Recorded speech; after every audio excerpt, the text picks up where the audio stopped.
Kalau bagi saya, terima kasih itu kata-kata yang simpel, sederhana, tapi sebenarnya memiliki efek yang luar biasa kalau menurut saya.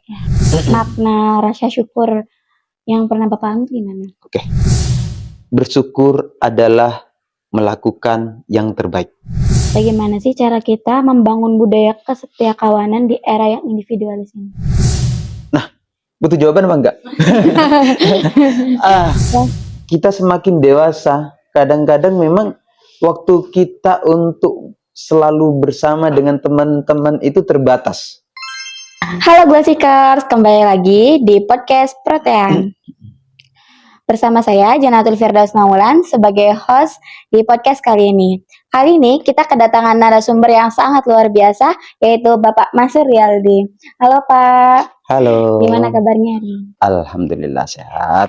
Oke, sebelum kita masuk ke topik pembahasan, izinkan saya untuk menceritakan sedikit profil tentang narasumber kita ini. Beliau ini sedang mengampu tugas belajar di Universitas Negeri Yogyakarta, program studi S2 Manajemen Pendidikan. Betul begitu, Pak? Ya, benar sekali, Mbak. Kalau boleh tahu nih, Pak, kesibukan Bapak sehari-hari, apakah kuliah aja, apa ada yang lainnya, Pak? Oh iya, kalau untuk saat ini saya sedang menjalankan tugas belajar. Jadi memang dari kantor itu, dari tempat kerja, saya memang ditugaskan untuk full untuk menjalankan program studi S2 ini. Jadi saya off dari kantor terlebih dahulu dalam kurun waktu 2 tahun ini. Seperti itu sih, Mbak. Oke, Pak. Kalau boleh tahu itu kantornya di bidang apa ya, Pak? Oh iya, untuk kantornya di bidang apa? Nah, kebetulan saya ini adalah pegawai di pemerintahan, namanya LKPP, yaitu Lembaga Kebijakan Pengadaan Barang Jasa Pemerintah, sebuah lembaga pemerintah yang bertugas untuk memfasilitasi, yang bertugas untuk menyusun kebijakan, terus juga menyiapkan infrastruktur, menyiapkan sistem untuk pengadaan barang jasa pemerintah di seluruh Indonesia, seperti itu. Cuman banyak yang salah mengartikan, bukan LKPP yang mengadakan. Untuk pengadaannya dilakukan oleh daerah masing-masing, tapi kami di LKPP yang menyediakan kebijakannya, menyiapkan sistemnya, seperti itu, Mbak, kurang lebih. Sebelumnya saya berterima kasih kepada Bapak Mansur karena sudah menyempatkan waktunya untuk hadir di podcast kali ini. Sama-sama. Oke teman-teman, kali ini saya bersama Pak Mansur akan membahas tentang judul Terima Kasih Aku dengan tema kesetiakawanan di tahun baru. Nah, kali ini kita akan membantu teman-teman untuk mempunyai rasa bersyukur lebih dalam dan mempunyai rasa terima kasih kepada diri kita sendiri. Sebelumnya, teman-teman harus tahu kalau kita berterima kasih kepada diri kita sendiri, diri kita bakal menjadi lebih tenang dan nyaman. Terus kita juga bisa hidup dengan damai. Nah, oke, sekarang mari kita bahas dan temukan cara-cara untuk lebih sering menghargai momen-momen walaupun sekecil apapun di hidup kita. Oke. Ngomong-ngomong soal terima kasih nih Pak, saya sekarang tuh kalau mendengar kata terima kasih ingat satu momen dimana itu menurut saya tuh sangat berarti gitu Pak. Gimana tuh, Mbak? Oke, jadi sekitar beberapa tahun yang lalu tuh saya itu pernah operasi. Tuh di situ kayak keluarga cemas juga kan gitu. Saya sendiri takut karena belum pernah masuk ruang operasi tersebut. Itu operasi berjalan kurang lebih 3 jaman. Setelah operasi selesai dan saya siuman, kata-kata pertama kali yang saya dengar dari orang tua saya itu, terima kasih ya karena sudah mampu melewati ini dan kami bersyukur kamu masih diberikan keselamatan. Tuh. Nah, mulai saat itu kayak kalau dengar kata terima kasih, saya ingat hal tersebut. Terus juga ucapan itu mungkin sederhana menurut orang lain, tapi orang lain juga harus tahu kalau kata-kata tersebut itu sangat bermakna juga buat kita semua. Oke. Nah, mulai saat itu, saya juga lebih sering bilang terima kasih walaupun hal sekecil apapun itu. Kayak seperti contohnya, berterima kasih kepada teman sudah mengerjakan tugas bersama, atau berterima kasih kepada orang tua yang selalu mengasih semangat tanpa pamrih gitu Pak. Oke. Terus menurut Bapak ya, apa yang saya tadi ceritakan itu udah termasuk rasa terima kasih yang sesungguhnya apa belum? Ya, kalau bagi saya terima kasih itu kata-kata yang simpel, sederhana, tapi sebenarnya memiliki efek yang luar biasa kalau menurut saya. Ya. Nah, terima kasih yang tadi Mbak ceritakan itu, wah itu sangat hal yang luar biasa kalau menurut saya ya. Nah, terima kasih itu adalah ekspresi dari kita bersyukur, kan seperti itu. Nah, ekspresi kita bersyukur, kita terima kasih ke teman. Kenapa? Karena kita bersyukur telah diberikan teman yang baik. Terima kasih ke orang tua misalnya, karena kita bersyukur orang tua telah kita diberikan orang tua yang baik terhadap kita dan lain sebagainya sebenarnya. Nah, hakikat dari terima kasih kalau menurut saya cukup tidak. Nah, kalau ucapan terima kasih itu hal yang baik. Tapi hal yang lebih penting kalau menurut saya itu adalah bagaimana menerapkan atau mengimplementasikan rasa terima kasih itu dalam langkah konkret dalam kegiatan kita seperti itu. Misalnya contohnya, kita berterima kasih kepada teman. Terus yang kita berikan ke teman apa? Seperti itu kan. Itu sih kalau menurut saya. Terima kasih ke orang tua. Ya tidak cukup hanya sekedar, ya terima kasih ya Bapak, terima kasih Ibu. Tapi kontribusi atau hal yang kita berikan kepada orang tua kita apa? Seperti itu. Nah, kita harus memberikan sesuatu yang didasarkan pada ketulusan. Itu Kak, saya rasa terima kasih kalau bagi saya seperti itu. Jadi bukan hanya sekedar ucapan, tapi harus dibarengin dengan langkah nyata. Termasuk juga kita misalnya berterima kasih sama diri sendiri. Penting nggak berterima kasih sama diri sendiri? Penting. Seperti itu.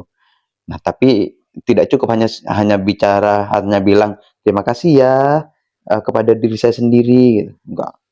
Harus dibarengin dengan langkah yang konkret. Seperti itu, kurang lebih. Nah, menurut Bapak sendiri nih, makna rasa syukur yang pernah Bapak alami gimana? Oke. Makna rasa syukur.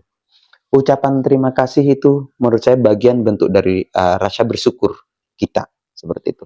Nah, tapi kembali lagi, saya pernah membuat di bio saya di media sosial saya lupa apakah di Instagram apa di X atau Facebook saya lupa. Saya pernah membuat suatu quote, bersyukur adalah melakukan yang terbaik. Itu makna bersyukur kalau menurut saya. Jadi kita bersyukur diberikan umur hingga saat ini. Nah, implementasi dari rasa syukur apa yang bisa kita lakukan untuk memanfaatkan umur yang kita punya. Kita bersyukur diberikan teman yang baik. Kita harus memanfaatkan, kita harus implementasikan. Seperti kembali lagi tadi, rasa terima kasih ya bukan hanya sekedar kata-kata, sama dengan rasa bersyukur. Rasa bersyukur kalau bagus kalau diucapkan dengan kata-kata alhamdulillah, saya bersyukur, itu bagus. Tapi kita harus ekspresikan itu dalam bentuk tindakan yang nyata untuk hal yang lebih baik. Seperti itu. Kenapa? Karena begini, kita bersyukur karena kita mendapatkan kebaikan atas perlakuan orang lain, misalnya. Atau kita bersyukur atas tindakan-tindakan yang kita terima.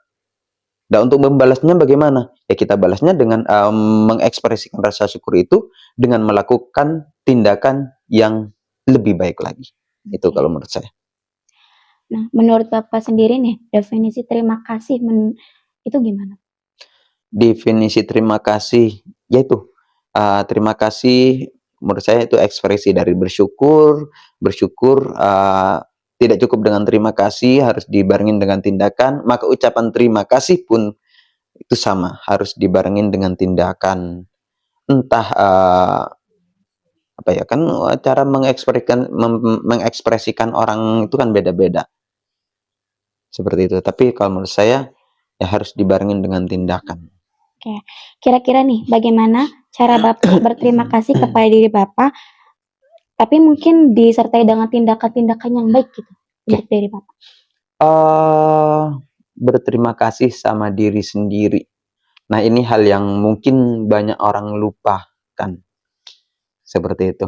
Kita kadang-kadang lebih fokus, kita sering diajari harus berterima kasih sama orang lain, berterima kasih sama teman. Kadang kita melupakan berterima kasih pada diri sendiri. Ya. Padahal yang membuat kita sampai di tahap ini, ada peran orang lain pasti, tapi yang peran terpenting itu pasti diri kita sendiri. Maka kita juga tidak boleh melupakan, kita harus berterima kasih pada diri sendiri. Caranya bagaimana? Macam-macam, seperti itu. Contohnya paling simpel adalah memenuhi apa yang kita butuhkan. Seperti itu. Ketika tubuh kita butuh istirahat, ya kita istirahat. Ketika tubuh kita butuh sesuatu, ya kita memfasilitasi untuk tubuh kita ya. Jadi memikirkan orang lain itu penting, tapi memikirkan diri sendiri itu juga hal yang sangat penting. Itu sih kalau menurut saya, memaknai terima kasih untuk diri sendiri. Misalnya kalau dalam dunia kerja, kadang-kadang kita lupa karena saking sibuk kerjanya sampai begadang, sampai lembur, kita sampai lupa untuk memenuhi kebutuhan tubuh kita, seperti itu. Makanya salah satu bentuk terima kasih terhadap diri kita sendiri, kalau menurut saya salah satunya adalah seimbang dalam bekerja. Kalau istilahnya apa ya? Balance. Ya, benar, balance work life ya. Seperti itu. Jadi kita tidak bisa hanya fokus kerja saja sampai mengesampingkan kebutuhan tubuh kita gitu. Enggak, ada kerja ada waktunya, istirahat ada waktunya, orang lain ada haknya, tubuh kita juga ada haknya. Dan hak-hak itu yang harus kita penuhi. Baik. Nah, berarti kalau kita mau main sama teman-teman gitu, itu tuh udah termasuk terima kasih ke diri kita sendiri di tindakan itu gitu. Main sama teman-teman, menurut saya ya. Karena bagaimanapun kita manusia itu adalah makhluk sosial. Iya. Jadi kita manusia itu, kita sebagai makhluk individu dan di saat yang bersamaan kita juga makhluk sosial. Jadi kita butuh interaksi dengan orang lain. Interaksi dengan orang lain itu dengan siapa? Ya dengan orang yang bikin kita nyaman. Siapa ya orang yang bikin kita nyaman? Salah satunya teman-teman kita. Seperti itu. Jadi menurut saya itu bagian bentuk memenuhi kebutuhan kita sendiri, itu adalah kita berinteraksi dengan teman-teman yang memang membuat kita nyaman, membuat kita enjoy. Seperti itu.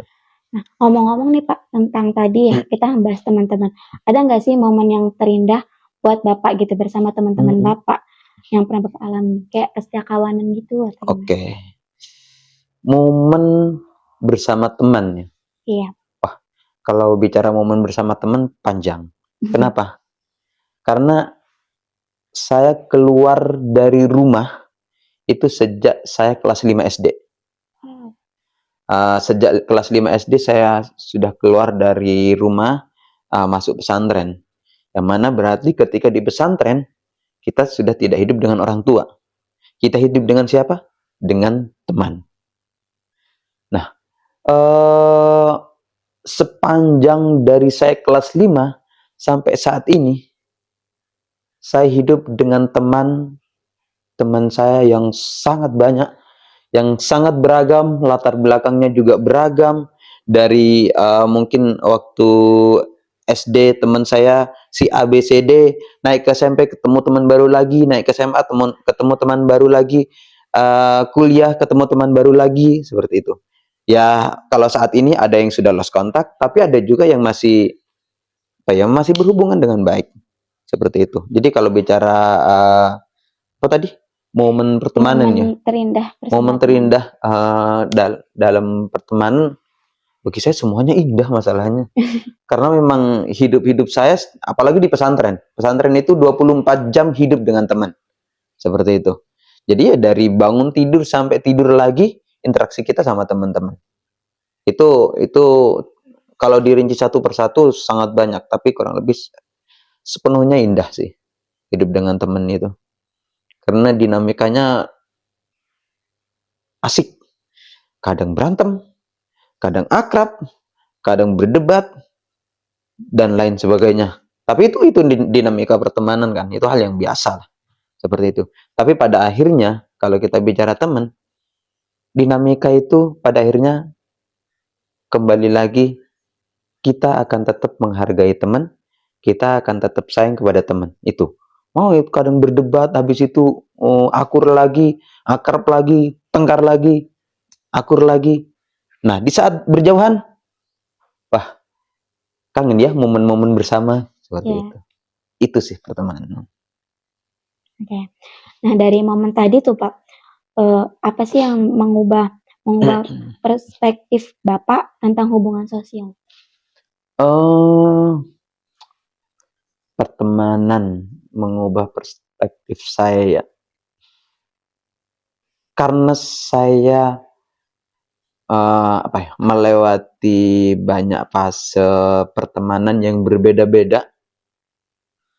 Jadi dengan berbagai karakter, satu hal mungkin yang saya pegang ya, atau yang saya simpulkan untuk berteman sama orang itu, dan sering saya sampaikan ke teman-teman juga sih, ke teman-teman saya biasanya. Melihat orang lain itu lihat kebaikannya, jangan lihat keburukannya. Itu. Melihat teman pun sama. Kenapa saya sampaikan seperti itu? Karena kalau kita melihat orang lain keburukannya, tidak ada manusia yang tidak punya keburukan. Kalau fokus kita adalah melihat keburukan orang lain, kita tidak akan pernah punya teman. Kenapa? Karena di mata kita semua orang jahat. Tapi kalau kita lihat kebaikannya dari orang lain, semua orang akan menjadi teman kita. Kenapa? Karena di saat yang bersamaan, semua orang juga punya kebaikan. Seperti itu. Itu salah satu nilai yang mungkin saya pegang sih hingga saat ini. Melihat orang, melihat teman, itu jangan melihat dari sisi buruknya. Boleh, kita hanya sekedar tahu, oh sifat buruknya si A seperti ini. Ya udah, hanya sekedar tahu. Tapi yang kita pegang, tapi si A ini juga punya kebaikan kok. Seperti itu. Jadi ya gak ada persoalan kita berteman dengan siapapun. Oke. Nah, bagaimana sih Pak cara Bapak mempertahankan kesetiakawanan di saat menghadapi kesulitan atau cobaan yang Bapak hadapi? Oke. Mempertahankan kesetiakawanan. Kuncinya satu kalau menurut saya, jujur. Kenapa saya bilang jujur? Karena banyak hal itu pertemanan mungkin retak dan lain sebagainya yang diawali ketidakjujuran. Ketidakjujuran yang seperti apa? Kadang-kadang kita gak suka dengan sikap, dengan sifat seseorang, tapi kita gak enak kan? Akhirnya kita pura-pura baik, pura-pura enggak kok, gak ada masalah, gak ada apa-apa, semuanya baik, kamu sangat baik.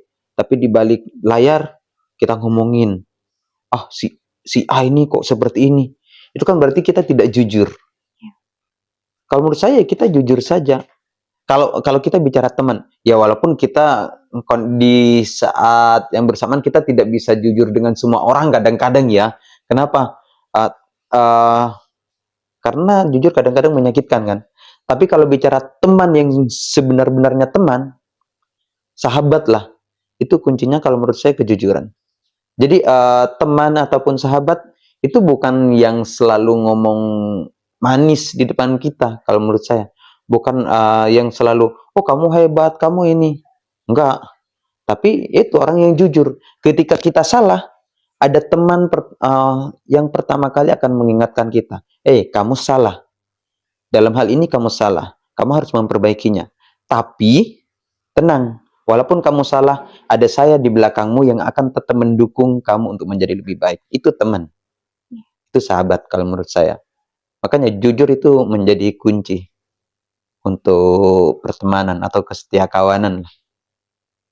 Karena awal mula ketidakjujuran yang mungkin sedikit, terus kita tidak jujur ke teman, tapi kita ngomongin di balik layar, ngomonginnya ke orang lain lagi.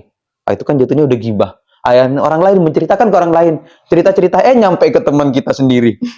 Udahlah, perpecahan itu terjadi. Nah, lalu momen paling berharga yang Bapak pernah alami gitu atau menyaksikan secara langsung tentang kesetia-kawanan itu apa sih? Momen sebenarnya kalau saya, ya itu seperti yang saya sampaikan, semua momen kalau menurut saya kalau bicara pertemanan itu indah seperti itu. Dan ada beberapa yang temen yang dulu masa kecil masih kontak sampai sekarang dan lain sebagainya, itu juga masih banyak, tapi yang sudah lost kontak juga banyak seperti itu. Tapi kalau ngambil contoh pertemanan atau kesetia-kawanan, mungkin saya ambil contoh orang lain yang pernah saya lihat. Tadi kan boleh diri sendiri atau yang pernah disaksikan kan? Ada teman saya, lebih tepatnya istri saya. Dia punya teman, menurut saya menarik untuk diceritakan. Kenapa menarik? Karena saya sendiri, hebat ya gitu pertemanannya gitu. Istri saya punya teman, dia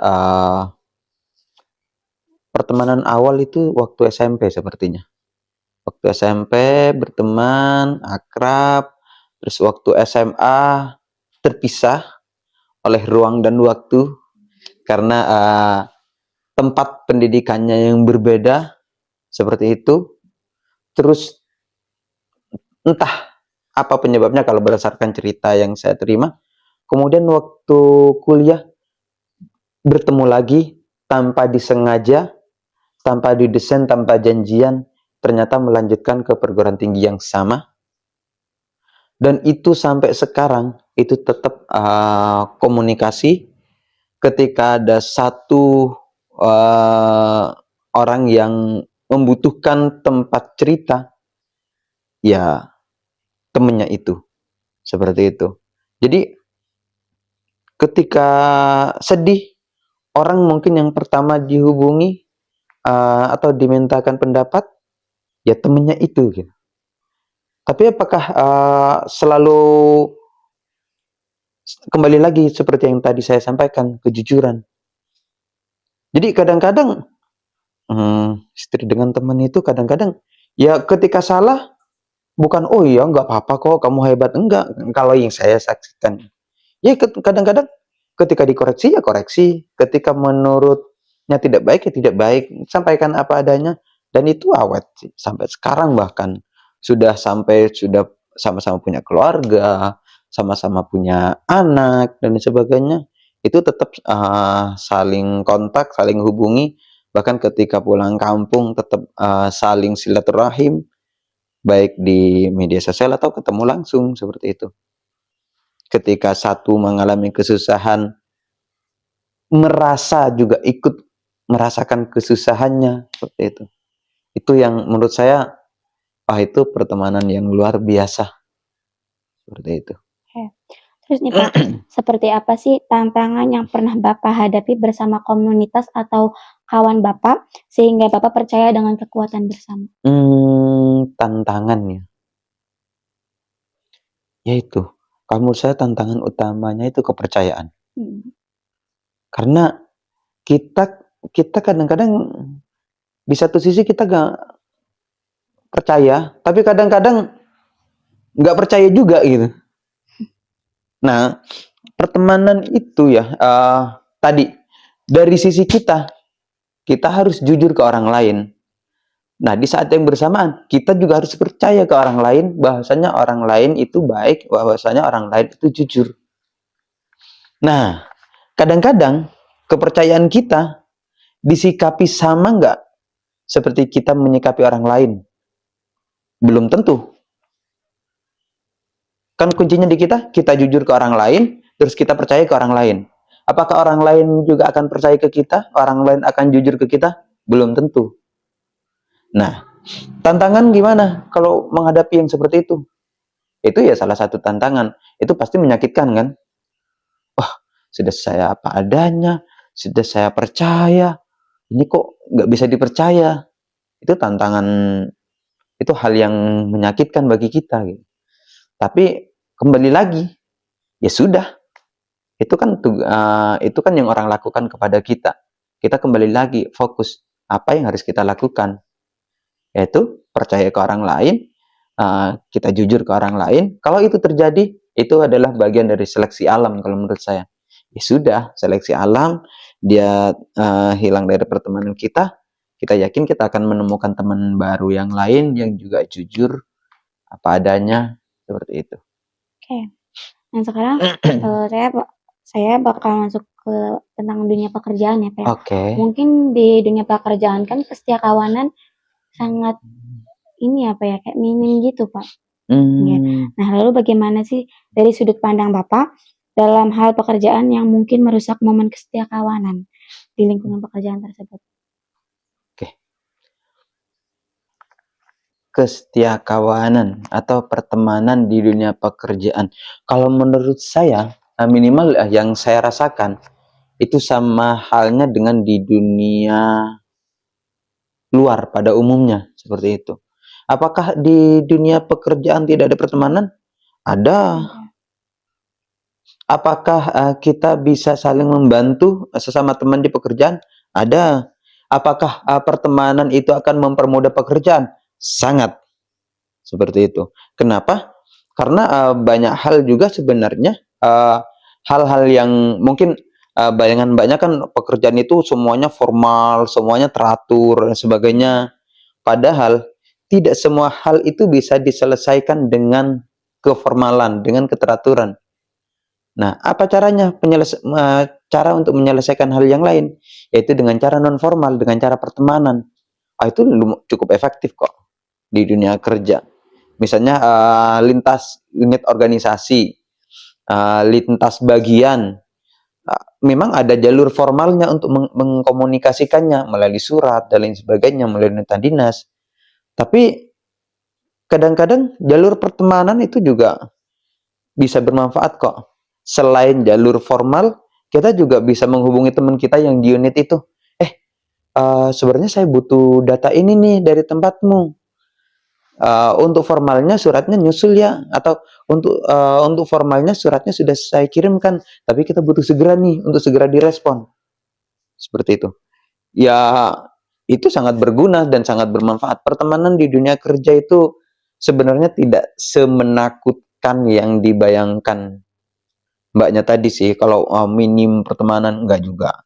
Kenapa? Iya benar, di pekerjaan itu mungkin persaingan gitu kan. Ya. Seakan-akan persaingan itu yang akan menghapuskan atau mengurangi pertemanan, seperti itu kan. Ya, Pak. Tapi bicara persaingan kan dimanapun akan selalu ada persaingan. Di sekolah ada persaingan nggak? Ada. Apalagi dulu ada sistem ranking, itu kan persaingan. Tapi apakah kita tidak berteman dengan teman-teman sekelas kita? Tetap berteman. Persaingan ya persaingan, pertemanan adalah pertemanan gitu. Bahkan kalau dalam agama kan sesama teman pun kan kita dianjurkan untuk bersaing dalam hal kebaikan kan. Nah iya sama dalam dunia pendidikan di sekolah kita berteman ya berteman. Bahkan dulu teman akrab saya waktu SMP itu adalah saingan saya di kelas untuk dalam hal prestasi sekolah. Nah itu biasanya saya sama temen tuh kejar-kejaran lah seperti itu.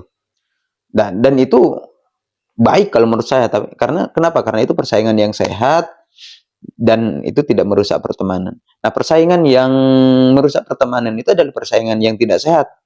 Kembali lagi tadi yang tidak jujur seperti itu. Tapi bagaimana sih Pak caranya setiap individu tuh dapat berkontribusi gitu dalam menciptakan kesetiakawanan di tempat kerja mereka masing-masing? Gini, kalau bicara dunia kerja, ada peran individu dan ada peran organisasi, seperti itu. Ada peran individu, ya seharusnya kembali lagi ke diri kita masing-masing. Bagaimana kita bisa menghargai teman, bagaimana kita bisa mensupport teman, bagaimana kita juga bisa jujur kepada teman, seperti itu, bisa membantu teman, dan apa adanya, benar-benar dari hati seperti itu. Itu kan bagi kita sebagai individu. Nah, sebagai organisasi juga seharusnya bisa melakukan langkah-langkah. Salah satunya yang dibangun itu adalah budaya kerja misalnya. Budaya kerja itu kan dari individu tapi juga bisa didesain oleh organisasi, oleh lembaga seperti itu. Ya tinggal bagaimana budaya kerja yang dibangun di tempat kerja itu menjadi budaya kerja yang positif. Tolong menolong, kerjasama misalnya. Itu secara tidak langsung akan memperkuat pertemanan sih. Seperti itu. Oke. Nah, jadi di era sekarang nih, di era sekarang tuh banyak yang semakin individualis gitu loh, Pak. Nah, bagaimana sih cara kita membangun budaya kesetiakawanan di era yang individualis ini? Oke, benar sih. Disadari atau tidak, kita saat ini itu sudah kalau mbaknya tadi bilang individualis, itu benar. Kenapa? Karena memang lingkungan kita seakan-akan mengarahkan kita untuk menjadi individualis. Ya. Hal yang simpel saja. Dulu, kita untuk nonton film, kita harus kemana? Ke bioskop, ketemu sama orang, rame-rame. Ya. Sekarang nonton film di mana? Di HP. Di HP, Netflix. Selesai. Seperti itu. Dulu, permainan anak kecil, di mana? Bareng sama teman-teman, main misalnya congklak lah, apa, interaksi sama teman-teman. Sekarang, permainan kita apa?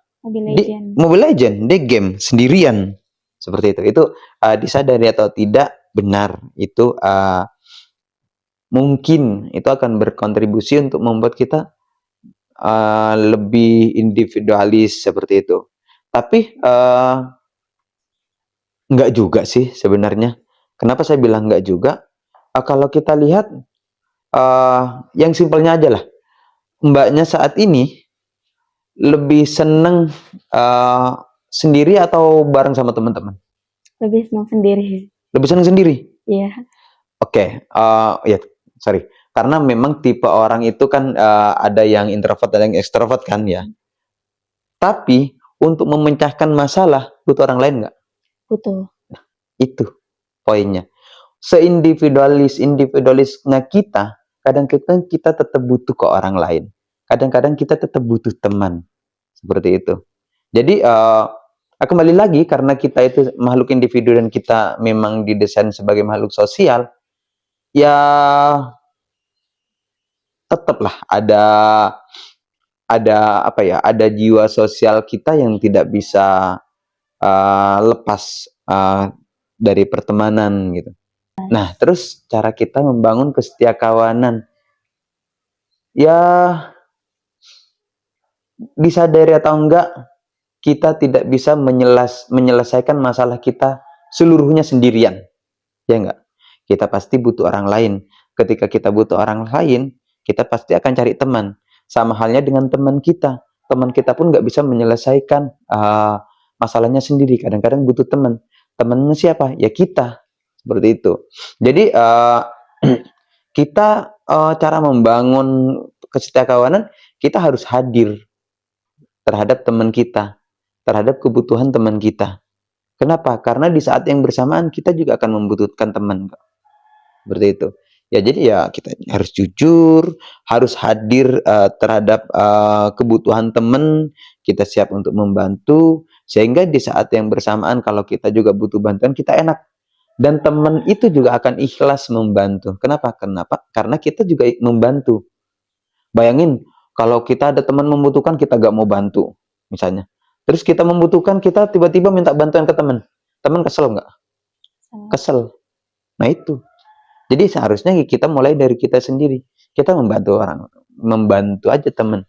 Kalau ternyata kita berhadapan sama teman yang sebaliknya, ya sudah gak masalah. Itu kan urusan orang lain. Tapi yang penting kita sudah berbuat baik, kita bersedia untuk membantu. Orang lain gak membantu dengan kita, ya gak ada masalah.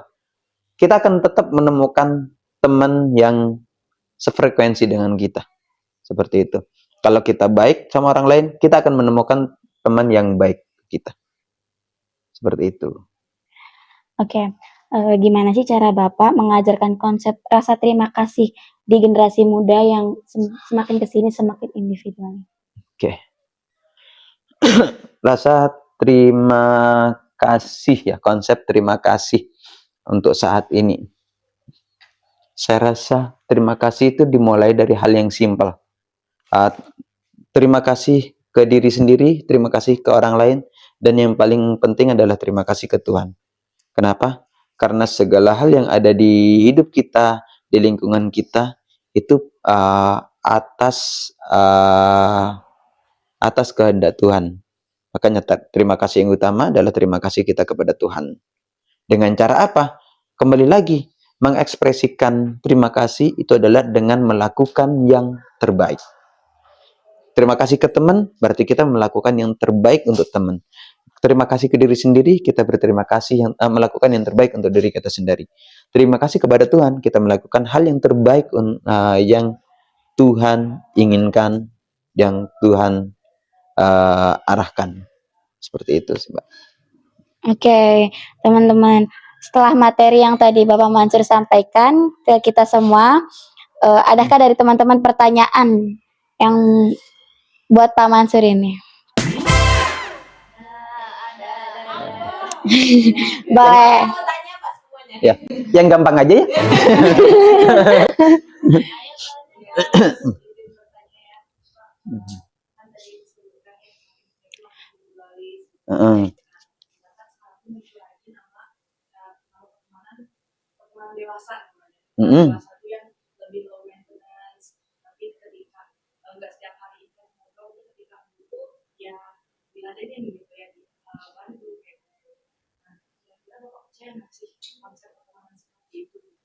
Dan apakah ketika konsep pertemanan orang yang seperti itu bertemu dengan teman yang orang yang misalnya terbentuk intensitasnya itu sehat gak sih? Oke. Atau hanya kita perlu mencukuri aja, masih punya teman. Ya, mau langsung dijawab apa ditapung dulu, Pak? Nah, butuh jawaban apa enggak? Langsung aja berarti, Pak. Susah amat pertanyaannya. Oke. Begini. Itu istilahnya pertemanan dewasa ya? Iya. Oke. Setuju nggak? Setuju sih masalahnya. Kenapa saya bilang setuju? Karena kita semakin dewasa, kadang-kadang memang waktu kita untuk selalu bersama dengan teman-teman itu terbatas. Seperti itu. Jadi kalau pertemanan itu harus bersama terus, sementara tuntutan pekerjaan, tuntutan hidup itu mengharuskan kita untuk tidak selalu bersama, ya kalau kita menganggap pertemanan itu harus bersama terus, ya kita gak punya teman. Jadi kembali lagi, teman itu ya hadir di saat kita membutuhkan, seperti itu. Jadi nggak harus hadir setiap saat gitu. Kenapa? Karena memang nggak setiap saat kita butuh kok. Seperti itu. Ya kadang-kadang nggak pernah kontak, di saat kita punya masalah, teman kita datang menanyakan, ada masalah apa? Ada yang bisa saya bantu gitu. Nah, orang yang seperti itu kadang-kadang bukan orang yang intens hubungan tiap hari gitu. Menurut saya nggak ada masalah sih. Itu tetap bagi saya itu adalah teman yang baik, seperti itu. Tidak harus hadir setiap saat. Seperti itu sih, Mbak. Terus yang kedua, kalau kita menemukan teman yang harus selalu intens ketemu dan sebagainya, masalah nggak? Nggak juga sih sebenarnya. Kenapa saya bilang tidak ada masalah juga? Yang penting komunikasi. Kita harus memberikan pemahaman kepada teman kita yang menganggap pertemanan itu selalu bersama, tapi kita nggak punya waktu yang banyak untuk selalu bersama gitu. Ya kita harus memberikan pemahaman, memberikan penjelasan seperti itu. Kenapa? Karena teman yang baik akan menerima penjelasan kita. Akan menerima, akan menghargai apa yang menjadi penjelasan kita. Seperti itu. Nah, kalau teman itu adalah teman yang baik, dia akan paham kok. Bahwasanya, oh ya udah gak ada masalah gitu. Tetap teman kok kita gitu. Itu sih, Mbak. Oke. Ada lagi yang mau bertanya? Boleh. Gak susah kok Pak. Alhamdulillah kalau gak susah. Ini aja Pak, apa namanya kan kalau saya kan dari jurusan psikologi. Nah saya tuh kemarin itu habis wawancara di PR namanya itu kayak konseling remaja. Jadi apa namanya anak-anak remaja tuh kalau berteman tuh harus upload kayak ayo foto kita udah ketemu di sini foto upload terus kesini upload lagi kayak kalau nggak diupload kita nggak temenan itu apa namanya kan kalau semisal sekarang juga udah di perkuliahan ini saya melihatnya uploadnya mungkin di kafe lagi ngerjain tugas gitu-gitu. Menurut Bapak apa namanya kalau berteman tapi kayak nggak diupload kayak lagi ketemu nggak diupload itu apakah sebuah pertemanan apa ada pandangan lain dari Bapak? Iya lagi sekarang. Sekarang nih apa-apa harus diupload nih, Ding. Kalau nggak diupload, masih dianggap teman nggak? Ya kalau menurut saya masih sih. Masa cuma gara-gara gak diupload di media sosial kita jadi musuhan? Wah susah amat hidupnya. Kenapa? Dan kayaknya kalau semua pertemuan kita harus diupload, sampah juga sih di media sosial kita gitu. Ya kembali lagi sih. Kembali lagi, pertemanan itu apa sih? Ya? Hakikat dari pertemanan itu mungkin kita memaknai pertemanan itu antara kita dengan orang lain yang berbeda-beda ya. Ya terhadap orang yang punya pandangan seperti itu oke, gak ada masalah. Kita harus hargai juga seperti itu. Tapi kalau menurut saya, ya sebagai orang yang hidup di generasi sebelum media sosial, ya gak ada masalah sih seperti itu. Kalau bagi saya ya gak ada masalah, ya tetap teman kok gitu. Kalau pertemanan harus diupload di media sosial, kayaknya saya gak punya teman. Karena saya jarang banget ngupload update di media sosial seperti itu. Tapi kembali lagi, nah kadang-kadang yang menimbulkan perpecahan itu karena salah persepsi seperti itu. Seakan-akan ketika kita gak upload, terus menurut teman kita yang harus upload, pertemanan itu harus diupload, terus mereka punya persepsi yang salah terhadap kita. Oh, gimana sih nggak upload berarti kamu nggak berteman, seperti itu. Ya kita harus memberikan pemahaman, memberikan diskusi lah sebenarnya, diskusi, ngobrol sama teman-teman seperti itu. Karena nggak semua orang harus dituntut sama kan. Walaupun mungkin genset sekarang nggak semuanya juga seneng mengupload di media sosial misalnya, ada juga. Jadi ya kita tetap kembali lagi kita komunikasikan, kita obrolin, terus kita hargai teman kita. Saya rasa tidak ada masalah sebenarnya. Karena bagaimanapun pada akhirnya kita akan saling paham kok. Kalau kita menjelaskan dengan baik dan kalau itu adalah teman yang baik untuk kita. Kalau ternyata gara-gara itu terus dia menjauh padahal kita sudah memberikan penjelasan dengan baik, dengan cara yang baik, dengan jelas, mereka tetap tidak mau, ya sudah. Yang jelas tanggung jawab kita sebagai teman sudah selesai. Kita memberikan pemahaman kita. Tapi kita memberikan pemahaman terhadap teman kita, tidak harus selalu ketika dia tidak mengikuti kita berarti dia bukan teman saya. Itu sama saja berarti. Gak seperti itu. Pertemanan itu akan selalu ada kompromi. Hubungan kita dengan orang lain itu akan selalu ada kompromi. Nah, kompromi itu, pertemuan kompromi itu yang akan menjadikan kita menjadikan kebaikan bagi pertemanan kita gitu. Karena disadari yang di sini aja antara satu dengan yang lain pasti punya karakter yang berbeda, ya kan? Iya, Pak. Karakter yang berbeda. Kenapa jadi berteman? Karena bisa saling menghargai, saling melihat kelebihan satu dengan kelebihan yang lain, saling bisa menutupi kelemahan orang lain gitu. Jadi pertemanan itu kayak puzzle lah, seperti itu. Pertemanan itu kayak puzzle. Kita itu adalah bagian puzzle dari pertemanan kita gitu.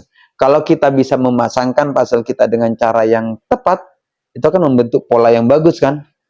Tapi kalau puzzle kita salah meletakkannya, bukan hanya tidak terlihat polanya, tapi jadi amburadul kan. Jadi bagaimana kita sebagai individu memposisikan kita di puzzle yang tepat di antara puzzle-puzzle pertemanan kita dengan teman-teman kita yang lain. Kalau itu bisa ketemu dengan segala perbedaannya dan segala persamaannya, saya rasa pertemanan akan indah.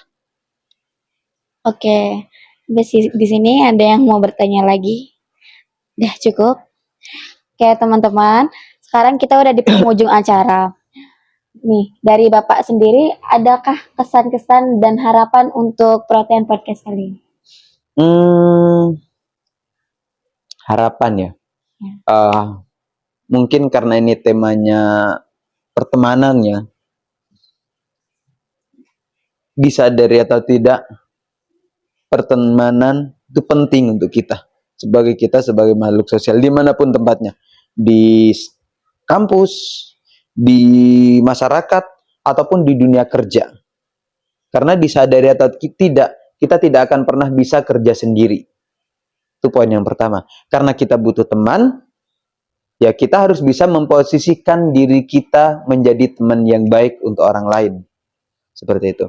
Sama, kita melihat orang lain dari sisi positifnya. Itu yang penting. Seperti yang tadi saya sampaikan, kalau kita melihat orang lain dari sisi buruknya, kita akan melihat semua orang itu buruk. Kenapa? Karena semua orang termasuk kita, termasuk saya, itu pasti punya sifat jelek. Pasti punya kejelekan. Kenapa? Karena kita manusia. Tapi kita harus melihat orang lain itu dari sisi positif, sehingga kita enak berteman. Karena apa? Karena kita anggap semua teman, semua orang itu adalah baik ke kita, sehingga kita enjoy berteman. Itu sih. Oke teman-teman, sampai di sini podcast kali ini, dan jangan lupa saksikan podcast selanjutnya, dan jangan lupa subscribe.